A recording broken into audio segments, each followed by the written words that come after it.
Assalamualaikum warahmatullahi wabarakatuh. Kembali lagi bersama saya Andri Pratama. Di video kali ini saya akan menjelaskan mengenai aplikasi apa saja yang teman-teman butuhkan untuk melakukan pembuatan gambar, desain, teknik mesin. Nah, jika teman-teman penasaran, simak terus video saya sampai akhir ya. Jangan lupa di like, share, and subscribe. Teknik mesin adalah bidang yang dinamis dan berkembang pesat yang membutuhkan perangkat lunak desain yang canggih untuk mewujudkan konsep inovatif. Perangkat lunak desain memainkan peranan yang penting dalam industri teknik mesin yang memungkinkan para profesional untuk membuat desain terperinci, mensimulasikan sistem yang kompleks, dan mengoptimalkan kinerja dari produk.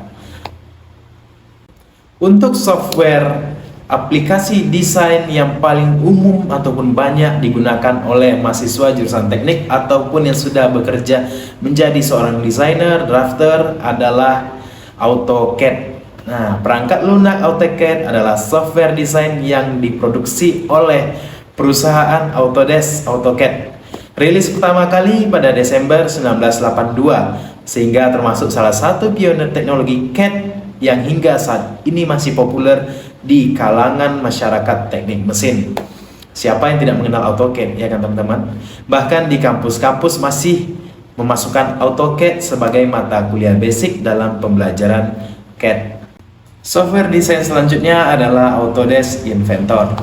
Autodesk Inventor merupakan salah satu perangkat lunak CAD yang diproduksi oleh perusahaan yang sama dengan perusahaan pembuat AutoCAD, yaitu Autodesk Incorporation di Amerika Serikat. AutoCAD biasa digunakan untuk mendesain desain mekanik, sipil, hingga arsitektur. Tetapi khusus Autodesk Inventor ini digunakan dalam desain mekanik saja ya teman-teman. Salah satu contoh dari fitur Autodesk Inventor yang pertama adalah simulasi terpadu. Uji bagaimana desain akan bekerja dalam kondisi dunia nyata, melakukan analisis gerakan, analisis tegangan, dan juga simulasi dinamis. Selain itu, fiturnya adalah komponen adaptif. Komponen yang secara otomatis menyesuaikan sesuai dengan perubahan dalam perakitan. Fitur selanjutnya adalah desain lembaran logam. Alat khusus untuk mendesain bagian lembaran logam termasuk flensa, tikungan, dan loteng. Pembuatan pola datar otomatis untuk manufaktur. Dan fitur selanjutnya adalah desain rangka dan pengelasan. Alat untuk merancang rangka struktural dan pengelasan lengkap dengan perpustakaan profil standar. Nah, itulah fitur-fitur yang terdapat pada Autodesk Inventor. Mungkin masih banyak lain lagi. Untuk software desain selanjutnya adalah ANSYS. Mungkin teman-teman sudah sering mendengar ANSYS. ANSYS telah berperan penting dalam mendorong inovasi di berbagai disiplin ilmu teknik. Berkat keahliannya dalam analisis elemen hingga FEA dan simulasi multifaset. Pada intinya, ANSYS menawarkan serangkaian alat yang beragam, mulai dari analisis struktural hingga dinamika fluida, simulasi elektromagnetik, dan bahkan simulasi tingkat sistem yang melayani berbagai industri, mulai dari kedirgantaraan hingga perawatan kesehatan. Software desain selanjutnya adalah SolidWorks. SolidWorks adalah solusi pemodelan CAD 3 dimensi. Kaya fitur lainnya dari Dassault yang menonjol karena kemampuan 3 dimensi parametriknya yang canggih. Pengguna dapat memanfaatkannya untuk menyederhanakan proses produksi di berbagai industri. Apa saja fitur-fitur yang dimiliki oleh SolidWorks ini? Yang pertama adalah pemodelan parametrik dan langsung. Yang kedua, import CAD CAM. Yang ketiga, pemodelan hybrid mesh. Yang keempat, pemodelan permukaan. Yang kelima, alat simulasi bawaan. Yang keenam, kemampuan otomatisasi. Yang terakhir adalah terintegrasi dengan solusi Dassault lainnya. Software desain selanjutnya adalah CATIA.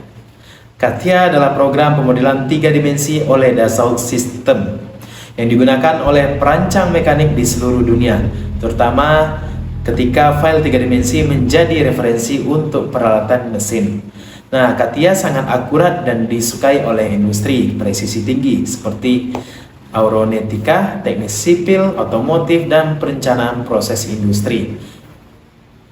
Apa saja fitur yang dimiliki oleh CATIA ini? Yang pertama adalah pengalaman 3 dimensi yang instinktif. Yang kedua, menangkap maksud dari proses manufaktur. Yang ketiga, pengembangan lintas disiplin. Yang keempat, pemodelan produksi. Yang kelima, desain relasional yang baik dapat dipecahkan. Yang keenam, rekayasa sistem. Yang ketujuh, pemodelan permukaan tingkat lanjut. Yang kedelapan, pendekatan multidisiplin terpadu.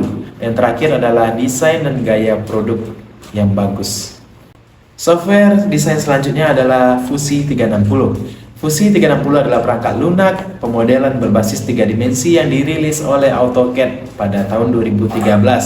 Perangkat lunak ini berbasis cloud, sehingga sangat cocok untuk proyek dengan banyak pengguna. Perangkat lunak ini memiliki satu pilihan metode desain dari atas ke bawah. Apa saja fitur yang dimiliki oleh Fusi 360 ini?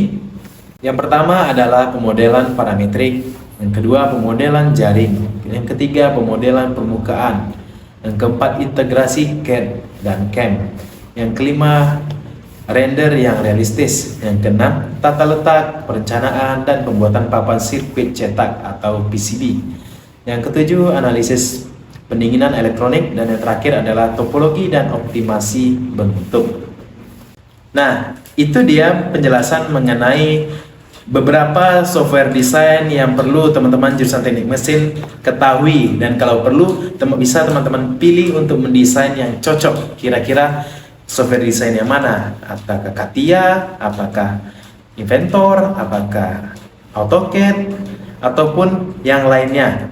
Itu tergantung kepada teman-teman sendiri membuat desain seperti apa, dan juga tergantung teman-teman nyamannya di mana gitu ya kan, agar hasil dari gambar tersebut menjadi maksimal. Nah, terima kasih kepada teman-teman yang sudah menonton video saya sampai habis. Jangan lupa di like, share, and subscribe ya.